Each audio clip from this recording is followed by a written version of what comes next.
be. You cannot force someone to enter into a trade with you or a contract with you by way of duress. There has to be a tarad, that the person is really interested and has an interest in that a product you're selling or that exchange you're doing. That is the only way you can earn money from people, or by way of gift or a handout, like the social security system would give us handout with the discretion and consent of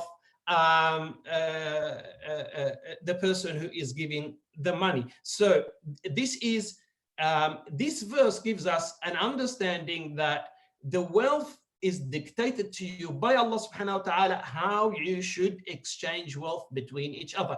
And then another ayah, Allah subhanahu wa ta'ala said, وَالَّذِينَ فِي أَمْوَالِهِمْ حَقٌّ مَعْلُومٌ لِلسَّائِلِ وَالْمَحْرُومِ. When Allah subhanahu wa ta'ala said about the believer that there is right in their wealth for the needy and the poor.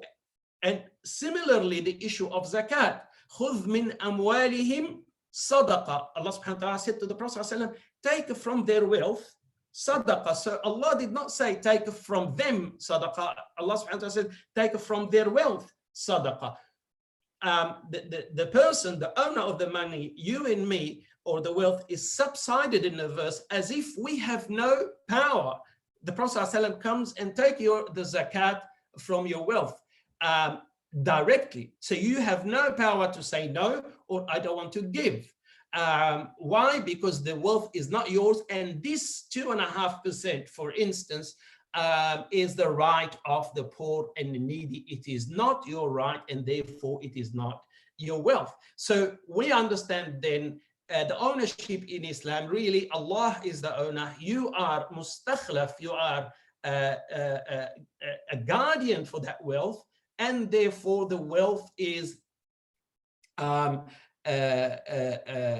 wealth that is yours. Others have a right in it, which excluded from your possession and ownership. That is why we need to understand things like zakat. You have no choice not to pay zakat. You have to pay zakat. Paying the zakat because it is not your money to begin with, so you are giving it back, but you are giving it back to people who Allah subhanahu wa ta'ala described in the Quran as in Surah At-Tawbah and other ahadith about the poor and needy and so on, which is ayat az-zakat. Now we understand ownership in the wealth. Now when it comes to ownership in a property in Islam, you have an ownership of the actual property. You have the ownership of the house. When you own it and you transfer the title to your name, now you do own the house. This is one type of ownership. You have another type of ownership where you own the benefit of the house. Example, when you lease, when you rent. When you rent, you do not own the house itself, but you own what? The benefit of that house, which is, this is when you end up renting the house. To move forward with this understanding, you have now, let's just say, owned a house or owned wealth. Now, what are other people's interest in my wealth? Who can take money from me without my permission? Of course, first thing is governments. Whether you're in a Muslim country or in Australia or any other country, governments can take money through taxes.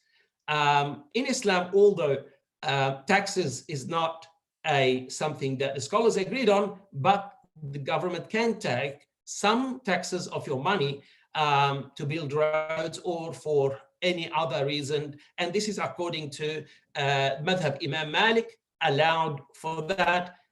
Certain amount can be taken if the government need money. So that is first right, that can be right of others in your wealth. The second one would be the zakat. The zakat is, Allah subhanahu wa ta'ala said, إِنَّمَا الصَّدَقَاتُ and so on, لِلْفُقَرَاءِ وَالْمَسَاكِينِ. The zakat, the people who are in need, they have that 2.5% right in your wealth. and then you need to pay that wealth to them when the time comes. So that amount of zakat is not considered part of your wealth. Number 3 will be sadaqat al-fitr. Now Ramadan coming, sadaqat al-fitr comes. Sadaqat al-fitr, it needs to be paid. You cannot say that I don't want to pay it. You have to pay it because it's not yours to begin with. Unless you have no money at all, that is a different story, and that is an exception to this. We come to another important point, which is to spend on your aqarib, on your family. We forget that in Islam, from our ethics and morals, which is our ethic and morals run with and not separated from ownership in Islam.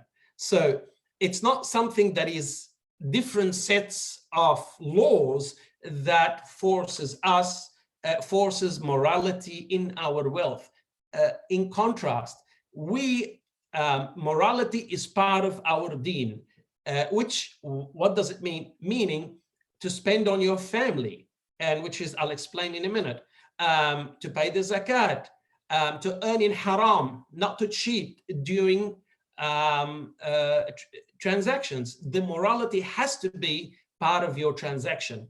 And regardless who you're dealing with, Muslim, non-Muslim, animal, we've seen that hadith of the Prophet ﷺ even dealing with animals. Regardless who you deal with, you cannot separate morality from the transaction to come together. Therefore, part of that is to spend on your family.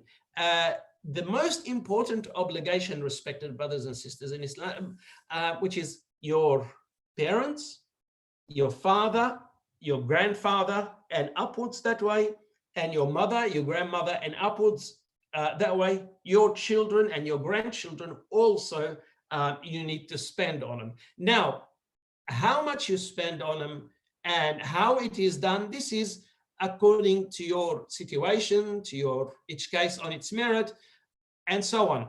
So, the father and the grandfather, the mother and the grandmother, upwards that way, it is an obligation with no differences of opinion amongst the scholars. Of course, I'm not to go through the adillah because I'm trying to make it as succinct as possible. As for the hawashi, which the next of kin, many scholars, including al-Ahnaf, Sad al-Ahnaf rahimahumullah, they said it is an obligation to spend on your brothers, your uncles, your aunties, your akhwal, al-akhwal wal-khalat, your maternal auntie and uncles. All of those, if they're in real need and you can afford, then it becomes an obligation on you to help them. And Al-Hanabila also added to that, they made a general rule. They said anyone who would inherit from you, if you were to die now, then they are, it is an obligation for you to spend on them. And then you have another point also, which is the adahi. The adahi is the qurban. The qurban is wajib عند al-ahnaf, wajib عند Ibn Taymiyyah, and sunnah amongst many other scholars. However, that is a right in your wealth that you need to take out. And the last point is an-nudhur wal-kaffarat, another, the vows that you take, that becomes an obligation, and it is, as the Prophet ﷺ described it, it takes out wealth from the miser. That is the reason of the nadhr really behind it. It takes out from the wealth of the miser who doesn't usually spend. And same thing, the kafara, the expiation of oath and others. Therefore, all of these shows that really the wealth is not yours. It is for Allah subhanahu wa ta'ala. And that's why He subhanahu wa ta'ala listed all this to you. In addition, when you pass away, you have no option who inherits your wealth. They are listed for you in a specific order. You only have the third, and the third only you can spend wherever you like to men and women who would not inherit from you directly. So as you see, even in your will, when you write a will, you have no right to say who gets what. It is listed there according to the Shara and according to what Allah subhanahu wa ta'ala noted for us in the Holy Quran. As for we to understand this in Islam, therefore ownership is straightforward. Of course, there are many other details that we can talk about, which is the right of interest in a property. Example, let's just say the right of proximity, which is a shuf'a. This is another right conferred by the Sharia to a neighbor whom you share the driveway with and within your fence, where he or she has the right to buy your house or has the first option to they call it legally preemptive right, to buy the house before you put it on the market. You ask your neighbor, would you like to buy the house? Of course, according to the market price and appraisals and everything, it's not just take it. If he or she says no, then you can go and put it in the market. That is a right. Where does this right arise from? From the idea of privacy, that you would like someone that is related to you maybe to buy the house, where he or she becomes your neighbor and you remain in your privacy. There are many other rights that can interfere with your full ownership of something in Islam. However, we don't have the time to go through everything to do with that. We allocated 20 minutes, so we don't have much time for that because we got to talk about other issues. Now, this will lead me to something to the next part, which is the right of ownership or ownership possession in at the common law. Of course, the common law, from its history, it started also to validate something that is by humans' instincts to own and possess, and therefore it becomes a legal right to possess. The object of ownership can be tangible, for example, like a house, or personal property like a car, or it can be something that is intangible, like intellectual property rights.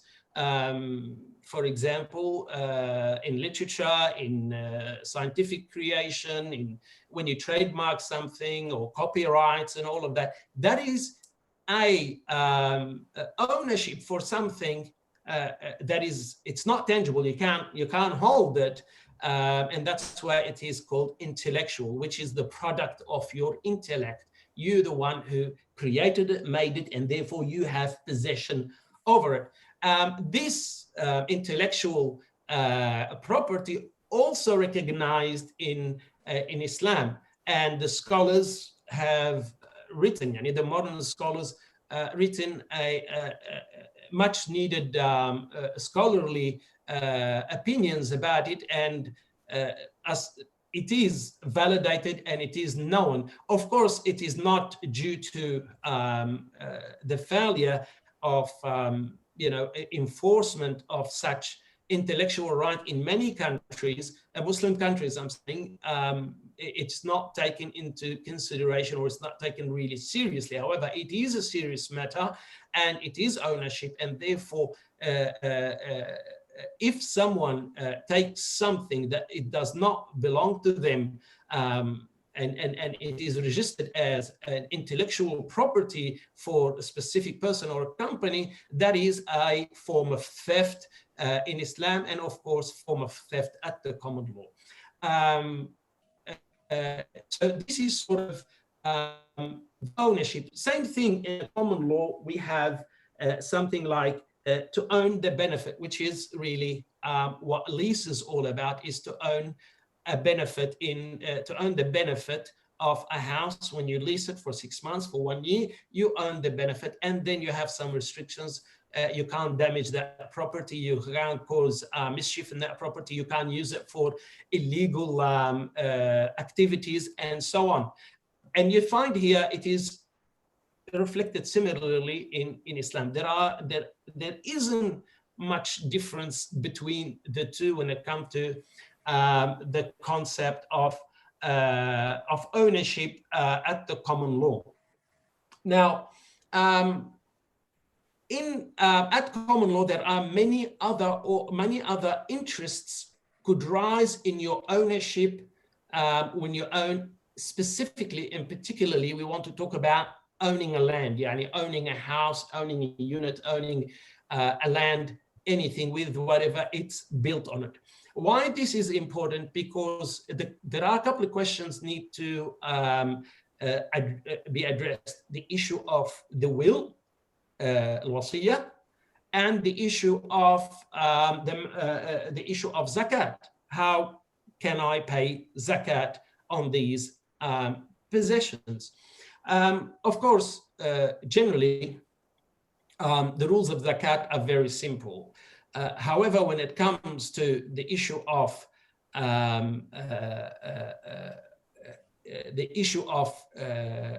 the land and the interest in the land and how it is impacted by this, when a land is transferred to a person or a house is transferred to a person and has it in their name, there are other interests that could come. For example, an easement. If you have an easement on a house, so an easement gives a right to a person to use that property. If you have a big land and someone want to, or a company, the government want to dig a road or build a tower there, then they will buy that easement from you to erect that tower on your land, or use it to cross the land so that people can get to the river and so on. And sometimes the government can enforce that through the law, whether you consent or not. Why is that? Because it refers back to an important principle that is also found in our deen, which is the public benefit transcends over the private benefit, or al-maslaha al-amma, the maslaha amma, the public benefit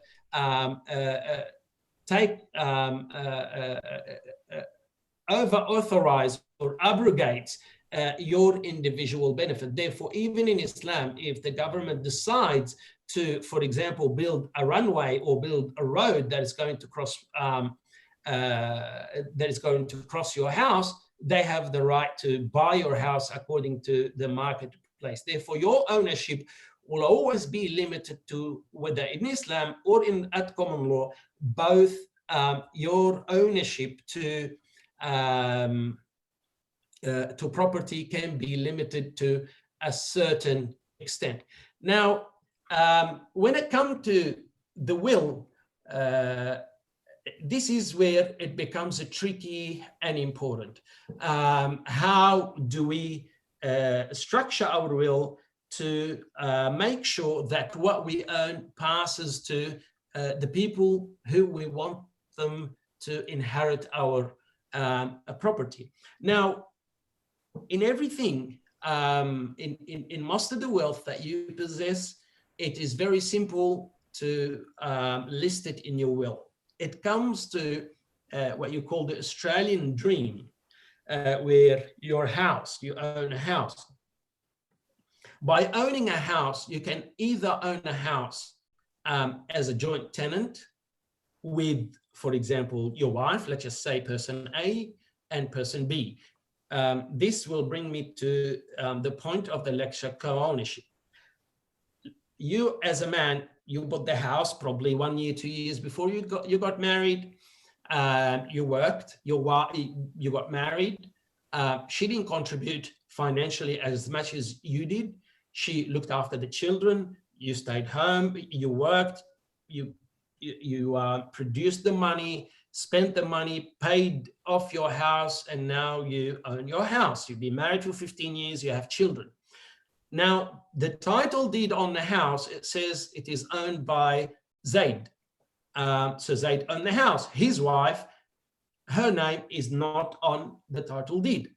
However, your wife at that has an interest in the house because she contributed to the marriage, non-financial contribution, which this contribution makes her an owner in the house, and therefore it can lead to an interest in the house, which later be translated to a legal ownership of the house. Now, this is one thing. Another thing comes to mind, which is if you are a joint tenant.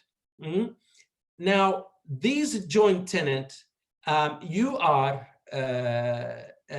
equally and wholly entitled to the whole, you and your wife, equally and wholly entitled to the whole of the house, regardless whether it's in your name, her name, or both of your names.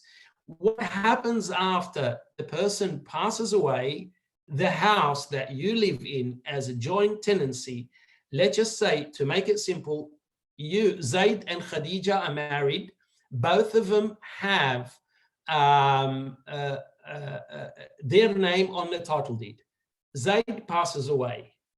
The wife, due to the principle of survivorship, she will take the house wholly for her, and vice versa. So the joint tenancy gives that power to the spouse to take the house to their name.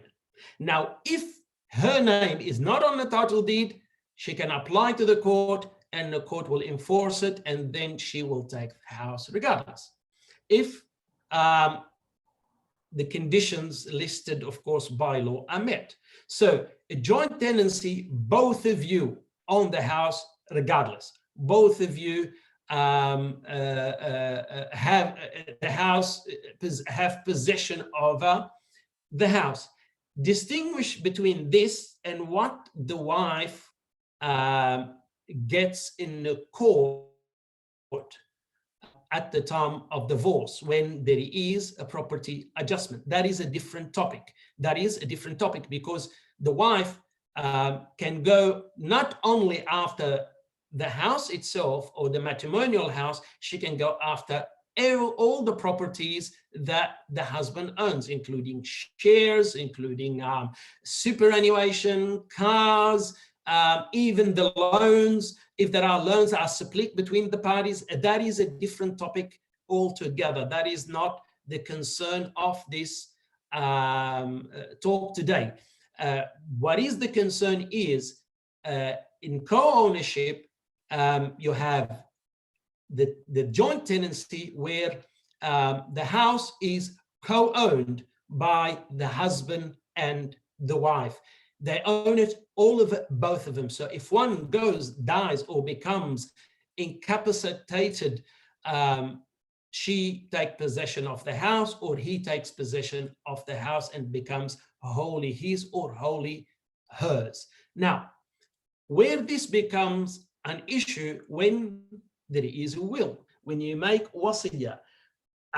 Zaid makes a wasiyah because he didn't get along with his wife for the last 10 years, yet they're in divorce, puts in his will that his house goes to his son or his daughter, and the wife gets small amount of money, which is a small amount of money, which is not significant enough.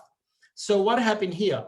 This house that is under a joint tenancy, it actually does not go under the will. And when the husband says in his will that the house, the matrimonial house, it goes to my son, that is not going to happen, and it would collapse. The court would not take that into consideration when you apply to execute that will, or for the probate court. When you apply, the court would not accept that, it will rule that this house, under the principle of survivorship, goes to the wife, in addition to the little money that you put for her, and vice versa. So if the wife owns the house in her name, same thing going to happen. It will jump away from the,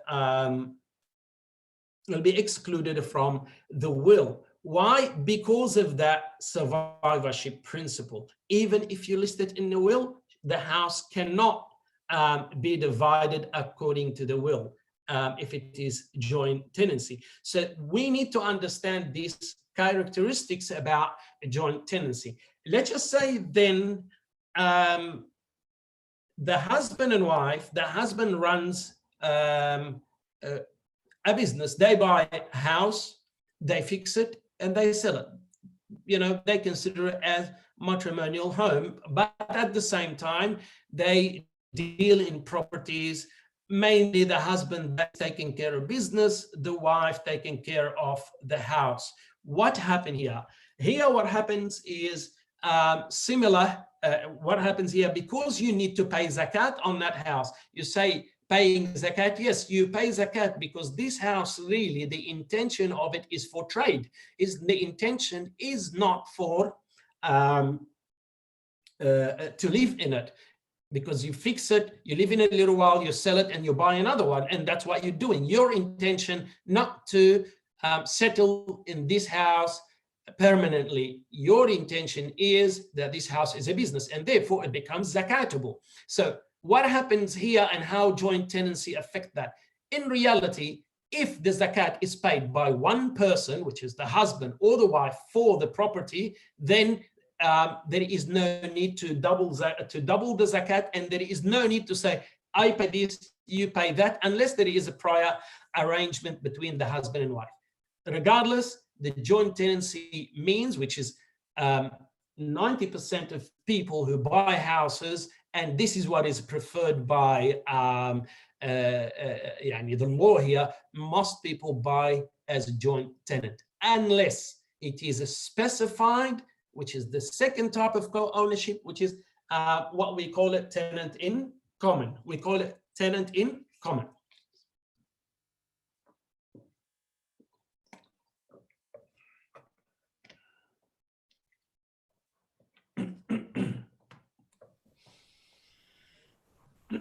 So the tenant in common, respected brothers and sisters, tenant in common where at the time of transfer of the property, when you purchase the property, they will write down on the form of transfer that it is tenant in common. Tenant in common, it turned the properties to shares.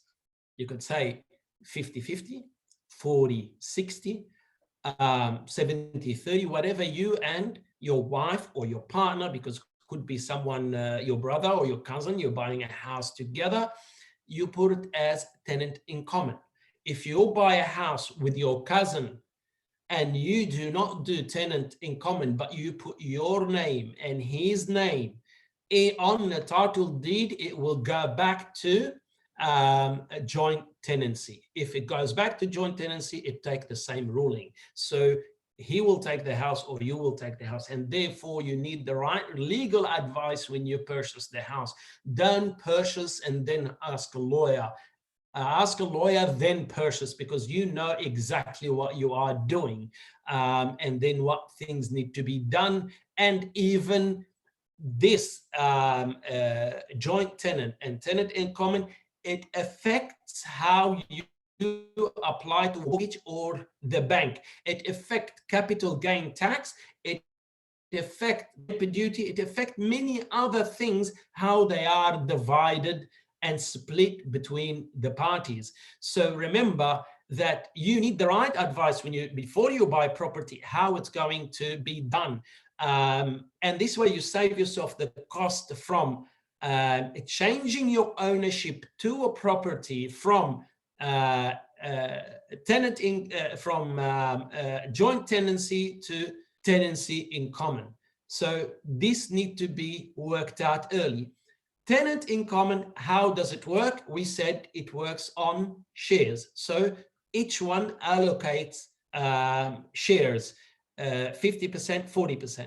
I'm not here advocating banks and so on and talking about riba and so on. However, we need to use the example of mortgages because it happens whether you borrow from Islamic banking or from non-Islamic bank.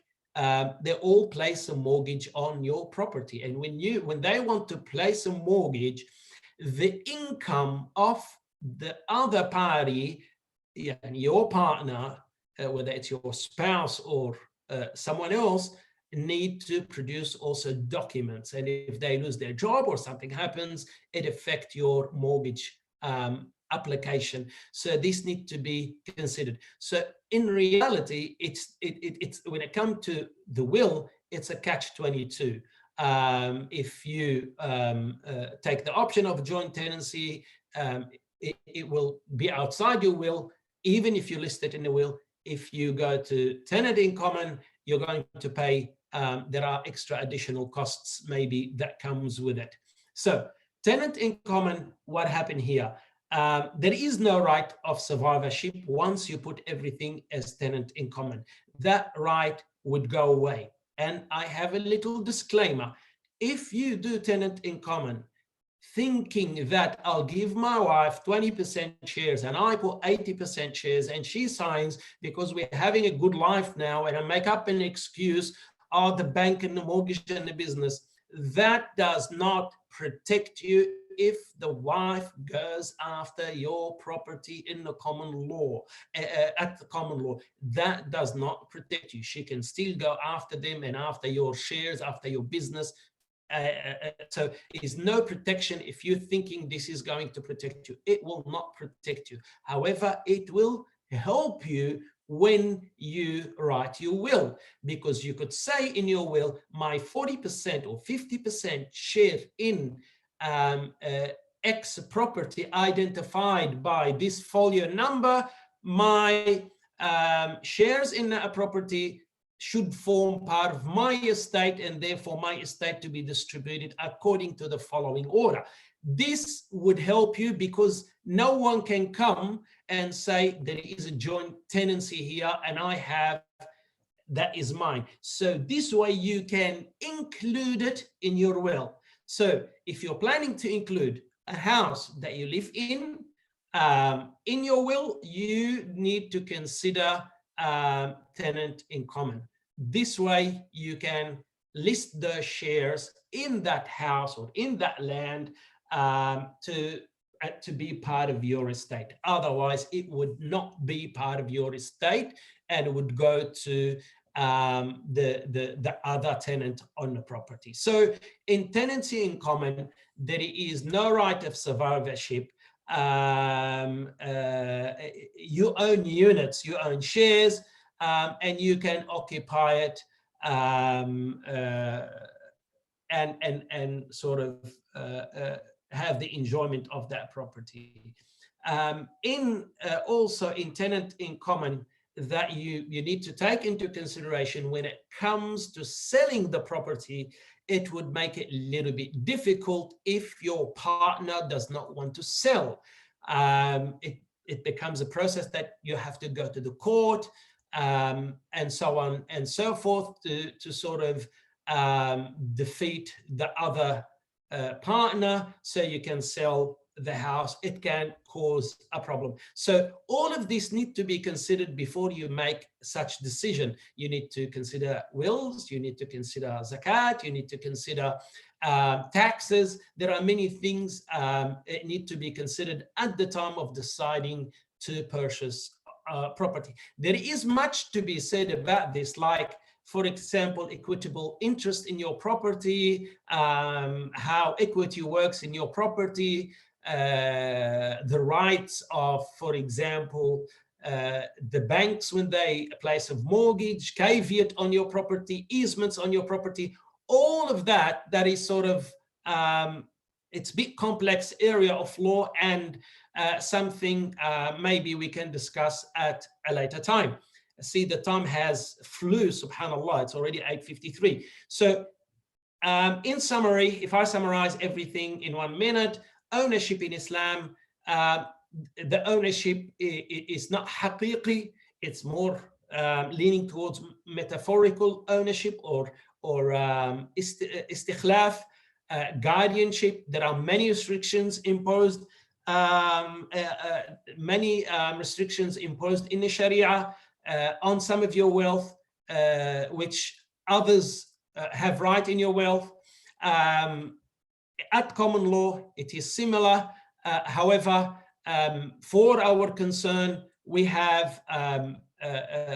co-ownership in terms of co-ownership with others. You have joint tenancy and tenancy in common. Joint tenancy, it's ruled or framed by the principle of survivorship. The surviving partner takes the property as whole.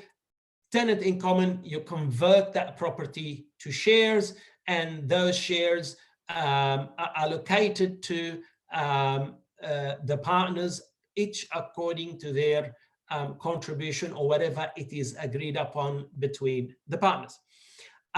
Before we go to questions and so on, I have Brother Ismail asked me to speak about i'tikaf. I know it's a different kettle of fish altogether, but i'tikaf, in summary, now we're coming to the last 10 nights of Ramadan, and we know, alhamdulillah, due to the spread of this virus, COVID-19, we cannot do i'tikaf at the masjid.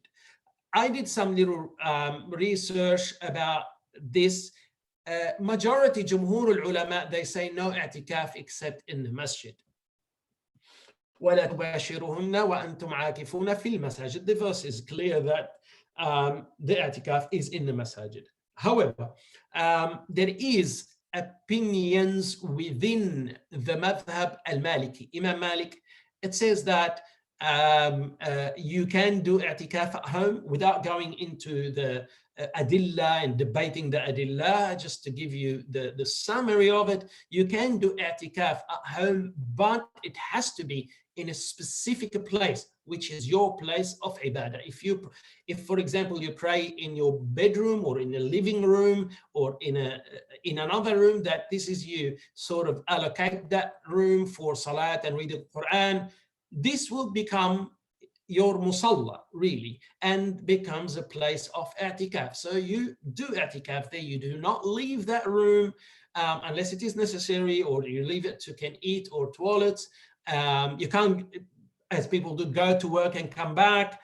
No, this is not then i'tikaf, because you're really going home back and forth. So you stay there, you do your ibadah there, you do not waste your time just because you're home, and you don't, it's not a time for you to say, okay, I'll do the i'tikaf so I can stay away from the wife and the children, or the wife says I can stay away from the children and my whinging husband. It is i'tikaf where you can do your ibadah and engage with ibadah.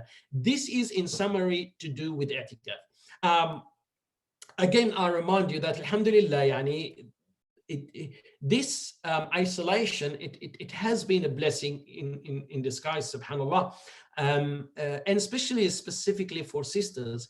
Not much invitation, not much washing dishes, not much cooking, and so on and so forth. And therefore, you do have the time now, more than any other time, my respected sister, to do your ibadah, to do your salat, to do your tahajjud, to do even i'tikaf, and to work hard to please your Lord, Allah subhanahu wa ta'ala. So again, i'tikaf, according to Madhab Imam Malik, it can happen, it can take place inside your house, but with strict conditions, as we said. We'll repeat it one more time: to stay in that room of ibadah, not to leave and go as you wish. Or Allah, I want to go to the backyard to smell fresh air, or no, you stay in this room. It is like you are in the masjid. You engage with qira'at al-Quran and all sorts of ibadat. You stay away from idle talk, you stay away from playing games on your phone and your computer, and you just refrain from ibadat. Otherwise, you just taking time off, hibernating inside your house, and that is not i'tikaf. I think my hour has expired, and it is best then we take questions from any brothers and sisters for the next 10-15 minutes, so we can, inshallah, we all benefit with this. Jazakallah khairan, Sheikh. That was very beneficial. I have two questions at the moment. So the first one is... looks like things are quiet. Sheikh, can you hear me? Hello, Sheikh, can you hear me? I can't hear you. Hello, Assalamu alaikum. Can you hear me, Sheikh? I turned off. Just one sec. All right. Can you hear me now? Perfect. All right, Jazakallah khairan. That was great, Sheikh. Very informative. I have two questions at the moment. So the first one is, Salam, Sheikh, if a woman receives inheritance from a family, is she required to share this with the husband, or can she keep this in her name? Also, what if the parents are non-Muslim? Okay. I don't understand the part about non-Muslim, but what does that mean, inheritance? I think she's saying that if her parents are non-Muslim, can she inherit from them, basically? Or she, so yes. There's two parts of the question. Yeah. Okay. Let us start with the latter part. If her parents write specifically in the wasiyah for her to inherit, she can inherit. There is no problem. She can inherit according to some scholarly opinion. If she's listed in the wasiyah, if they say, my daughter Khadija inherits, takes this house, then she takes this house. According to some scholarly opinion, that is correct. Now, if she inherited something, we have to, there is something very important. The wealth of the wife and the wealth of the husband in Islam are two separate things. The husband has his wealth and the wife has her wealth. She's free to do with her wealth whatever she likes, as long as within limits. And of course, not everything that is technically right, it means it is right thing to do. Of course, as she would like her husband when he inherits and want to use this money, expand it and use it, she would like him to discuss this with her. Of course, he will. She needs to discuss any if she's going to spend this money some way, just so, because they're working together as a family, and as a family they need to discuss these things. But if we're talking about the rigid point here is each person has their own possession and own a thing to property, and no, she does not have to share or give or do anything with that money towards her husband, unless it is necessary. For example, her husband lost his job and he has no means of income, then it reverts to her some responsibility to support the household, and not only the husband, it's the household, and vice versa. It applies the same thing. Jazakallah khairan, Sheikh. So isn't the most common understanding that you can't inherit from non-Muslim parents? Look, if there is no wasiyah, this is when the scholars they said there is no wasiyah, then you cannot inherit. But that was how the hadith was interpreted, if there is no wasiyah. But if there is a specific wasiyah, some modern scholars allowed it, which is, I follow that opinion, because it was her name specified in that wasiyah to inherit. Because that is the wish of the parents. But if they die and they didn't list, this is when that opinion is applied. So if they didn't list, they didn't have a will, so they didn't list. They didn't have a will altogether. Some scholars said, according to the hadith, there is no mirath between Muslim and non-Muslim, so they apply it as if there is no wasiyah written. Because remember, there is a wasiyah and there is an automatic inheritance. An automatic inheritance, which is the parents pass away, they did not leave any wasiyah, does the daughter inherits or the son inherits? Here some scholars said no, there is no inheritance, it's cut off. The other scholars, they say this is correct until a wasiyah is applied, or it is found. If there is a wasiyah, meaning specifically a document that is written by the parents to specify certain property to their son or daughter, then that is valid. So just a follow-on question from that, Sheikh, is that the children who have left the fold of Islam still get their equal share in the parents' will? So if you are a Muslim family and one of your children have left Islam, do they still inherit? The basic principle, the inheritance here, it does not pass to the children. However, how you're going to prove that, this becomes a problem, because how you're going to prove they left Islam, and when there is money, everyone is happy and everyone is Muslim. So and same thing, how you're going to enforce that here in Australia? It is unenforceable here, because the children will challenge that will, and they will get what they want. All right, they will challenge it. From a fiqh perspective, let's say they've denounced Islam and they've made it public and they say, look, I'm not Muslim anymore. So from a fiqh point of view, all relation to do with inheritance cut off with that. Okay, so they don't get anything from a fiqh perspective. Yes, exactly. Yeah. Okay. So just, I'm not sure if it was clear. For me, it wasn't 100%. So if a couple owns a house, 50-50%, right? Mm-hmm. And one of them dies, say the husband dies, so the 50% needs to go to his inheritors. The issue is, what is 50-50? What are you talking about? Is it 50-50 tenant in common or joint tenant? There is no 50-50 unless it is, we don't, at law there is no 50-50. What there is either 50-50 tenant in common. And tenant in common in Australia, what's the most common one? Because most people don't even understand whether they have tenant in common or. Well, that's why they need to check the title deed, what it is.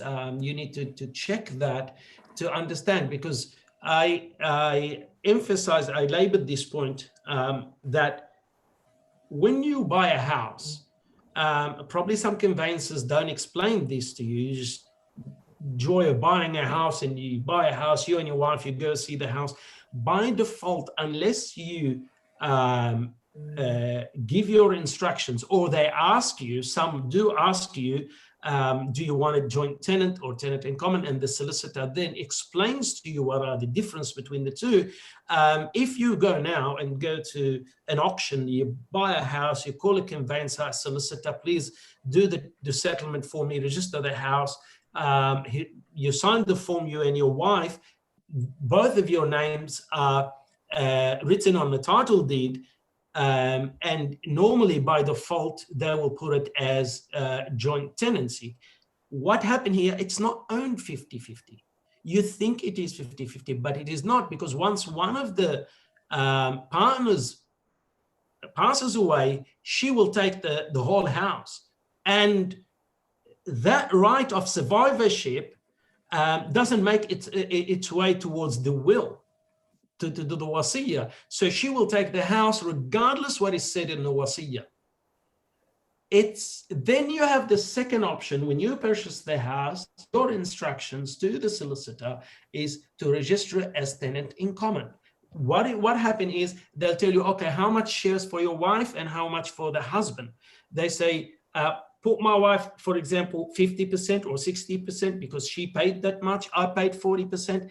And then when that form goes to the land title register 50%, for example, in 40% in Ismail's name and 60% in Sadiq's name. That is how it works. So when you write your will, you know you own 40%, and then you said, my 40% share in the house to form part of my estate and to be distributed to my inheritors according to what you list your inheritance, how your inheritance is divided. So there is no, when you buy a house at 50-50, unless you say, I want 50-50 tenant in common, then they put 50% shares for you and 50% shares for her. This now has split the property to shares. You can even include someone else, your brother who gave you money, then it becomes 30, for example, 40, and so on. A joint tenant, when you do not put shares, you buy the house, it becomes wholly, meaning the whole house, all of it owned by one of you and both of you. So when one passes away, the second one just takes control of the house and owns the house. And therefore, because the wife owned the house and you wrote your will, it's not part of the will, because you cannot give away something you do not own anymore. I hope the point is clear here. With joint tenancy, as soon as you pass away, you do not own this house anymore, and therefore it's not subject to your will. And that is something very important. Your conveyancer or solicitor need to talk to you about this. But see, the common practice in Australia, because this does not make an issue when non-Muslim make a will, but it does make an issue in Islamic will, and therefore some would recommend tenant in common, although it's got some cons to it, but it is better in terms of distributing your inheritance. Jazakallah khairan, Sheikh. Does anybody on chat have a question? Just raise your hand and I'll unmute you. Otherwise, we'll just close up.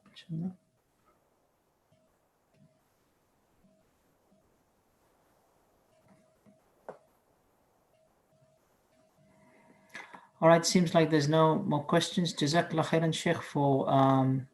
You're welcome. You're welcome. I just wanted to share the screen. For sharing this with us tonight, alhamdulillah.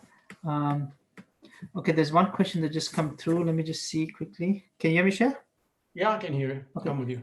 Tenant in common, what if they both pass away? What if? They both pass away, tenant in common.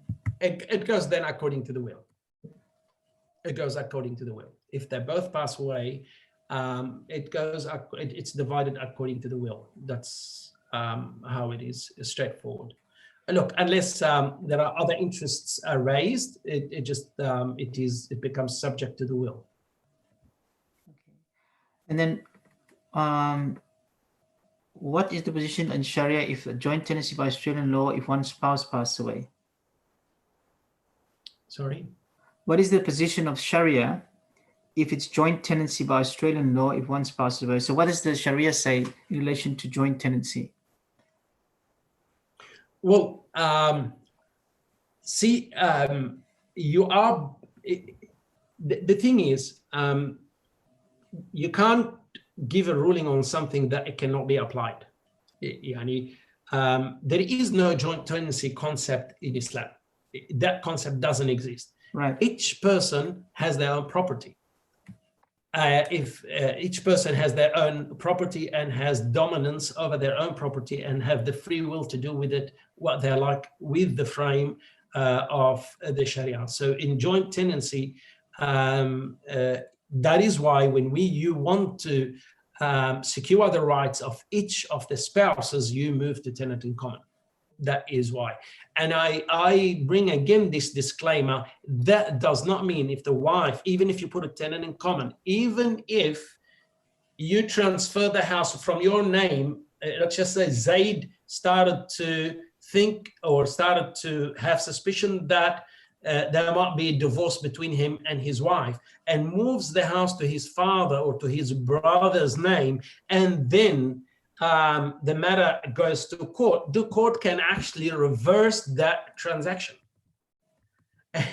because you've done that with the intention to defeat the wife's right in that property, and it can be reversed. It can be reversed. Not in all cases, but it can be reversed, and the property can go back to the matrimonial ownership, and therefore it can be split accordingly. Same thing with if you have tenant in common, it does not mean that the wife cannot go after your share, or the husband can go after his wife's share in the property, even if it is tenant in common.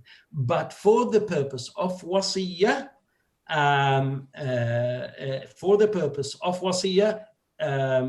it is recommended that to be tenant in common.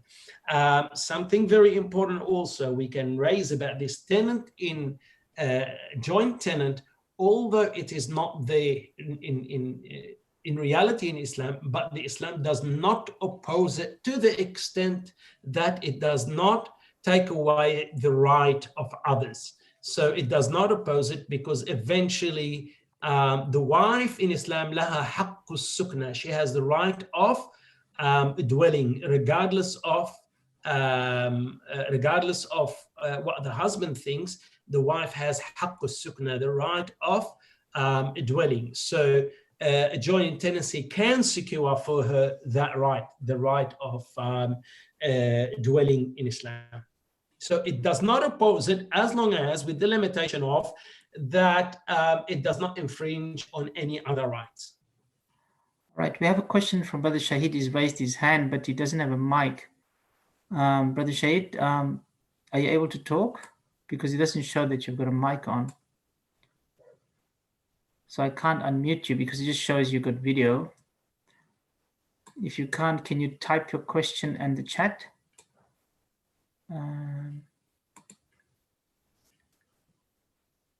Ask to start audio.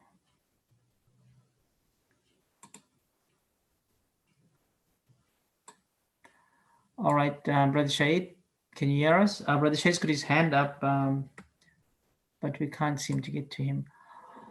All right, we'll try and get his question. Look, you can always send me the question, and I will give a written response to it. Oh, here's a question coming up quickly. I have a question regarding a couple as follows. The couple have a house which was bought with the money earned by the husband. He worked for 30 years. Then he could not continue working. And the next 15 years, the wife worked and maintained the house expenses, including the nursing home payments for the husband of $3,000 per month for 3 years until the husband passed away. The couple has 2 daughters and a son. How should the inheritance be distributed? What share will the wife have? Oh, very complex question. I might have to email it to you, Sheikh, or WhatsApp can we it to get you. it in writing? Yes. Okay. Yes. Can we get it in writing? Because I can't give that answers like this, sort of like that. It needs I need to reflect about it a little bit. Brother, can you type me your email address there as well so I can send it to the Sheikh? I'll just say it. I can get it to. All right, I'll send it to you, Sheikh. I'll get his email address. All right, you send it to me, and Brother Shahid, we'll get you an answer from that.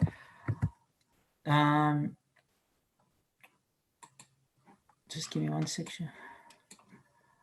All right, Jazakallah khairan, Sheikh, for your informative evening, and I hope people have benefited from it. And it is recorded, so people can watch it on YouTube and on Facebook.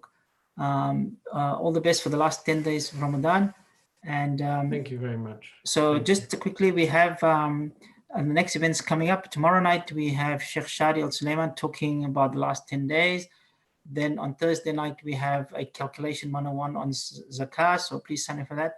Friday night, we have Dean, Brother Dean, and then, yes, we'll send up the calendar for that. So please sign in tomorrow night, inshallah. And do sign up tomorrow night. Sheikh, it's probably, for those who started Friday, tomorrow night is the first night of the odd nights, inshallah. So please sign up for our daily sadaqah today, and also support all your masajids. You know, they haven't been open, so they've been struggling, making the ends meet.